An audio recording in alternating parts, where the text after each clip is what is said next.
La dottoressa Efrat Harlev è direttrice dello Schneider Children Medical Center di Tel Aviv ed è una delle persone che ha curato, accolto 19 dei bambini presi ostaggio da Hamas il 7 di ottobre scorso. Lei li ha ricevuti, li ha accolti, li sta curando e ci racconta qui a Tel Aviv che cosa vuol dire, che cosa ha voluto dire questo incontro con questi bambini e le problematiche maggiori.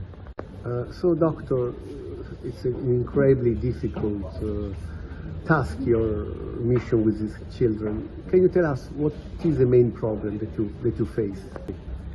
Well, I think the two main problems that we face physically is that they have come extremely thin, they have hardly ate anything. But this is a task that we know how to treat pretty easily. We have great experience with that. The most difficult task is really their emotional situation and how do you deal with a child after being in captivity in such hard conditions for such a long time.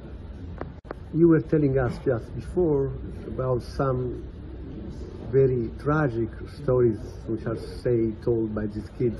Like one 3-year-old was talking about a red man when they were moving from the kibbutzim, from the Israeli areas to the Gaza, to the Hamas Gaza.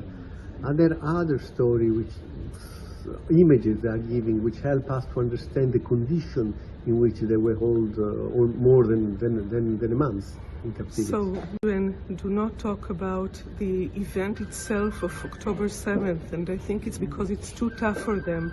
But just the youngest children talk about things that they've seen, about the noises that they've heard, about the situation that they were in, that it was too cold, that the water was cold, that there was no food, that it was very dark, and that they were very afraid to be alone. Some of these children were just alone, almost alone, during most of this time.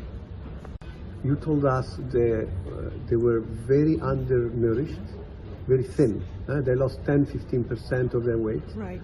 And this question of be silent, the Hamas was threatening them to be quiet.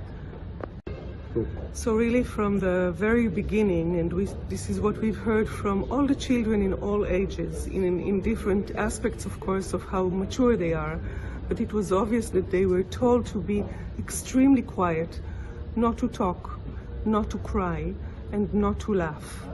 And then they come to us and you see a child that is not laughing, not talking, whispering, and it takes them a while to understand that now they can. So imagine 50 days like this of not talking, not crying, because you're so afraid even to cry. What do you think it was the most grave offense, the most grave action that the Hamas, apart of course the operation itself, the killing, some of the kids saw their parents being killed, but during the captivity, what was the most grave action which kind of psychological pressure the Hamas made on these kids? I think that the psychological war, harassment that they had over these children, to tell them they have nowhere to go back to tell them that there is no Israel, to tell them that nobody is looking for them, to tell them that they're there forever. This was the worst that I could imagine would go for these children.